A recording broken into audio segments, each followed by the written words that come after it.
এখানে আমি একটা মেসেজ দিতে চাই সকলের উদ্দেশ্যে, বিশেষ করে আমার ভাই বোনদের উদ্দেশ্যে।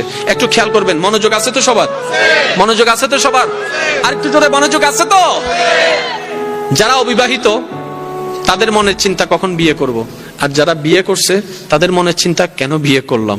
যারা বিদেশ যেতে পারে নাই তারা ভাবছে কখন বিদেশ যাব, যারা বিদেশ গিয়েছে তারা বলছে জীবনে অনেক বড় একটা ভুল করলাম, যারা চাকরি পায় নাই তারা হতাশায় আছে কখন জানে চাকরি হবে আমার, আর যারা চাকরি পেয়েছে তারা বলছে গরু খাটানি খাচ্ছে আমার, এগুলো আর ভালো লাগে না। যাদের ব্যবসা নাই তারা ব্যবসার পলিসি করার চিন্তা করছে, ব্যবসা এস্টাবলিশ করার চিন্তা করছে, আর যাদের ব্যবসা আছে বলে যে এই জীবন আর ভালো লাগে না। যাদের বউ নাই তারা বলে যে কখন জানি বউ আসবে আমার ঘরে, আর যাদের বউ আছে তারা বলতেছে আহারে কেন যে আমি এই ফুলের মালাটা গলায় নিলাম। যাদের স্বামী নাই তারা বলে যে আমার তো কোনো কিছু নাই, আর যারা স্বামী আছে তারা বলে যে স্বামীটা পাওয়ার চাইতে না পাওয়া অনেক ভালো। আপনি যদি একটু ঠান্ডা মাথায় খেয়াল করে দেখেন, পানেওয়ালা যারা তারাও অসন্তুষ্টি, না পানেওয়ালাও অসন্তুষ্টি, কোটিপতিও অসন্তুষ্টি, গরিবও অসন্তুষ্টি। তাহলে সন্তুষ্টি কারা? তখন ইসলাম উত্তর দেয় পাও কিংবা না পাও, যতটুক পাও, কম পাও কিংবা বেশি পাও, সর্বদা যদি সুখী থাকতে চাও, পাও না পাও সর্বদা আলহামদুলিল্লাহ বলে আল্লাহ শুকরিয়া আদায় করতে থাকো। পাইলো আলহামদুলিল্লাহ, না পাইলো আলহামদুলিল্লাহ, গেলেও আলহামদুলিল্লাহ,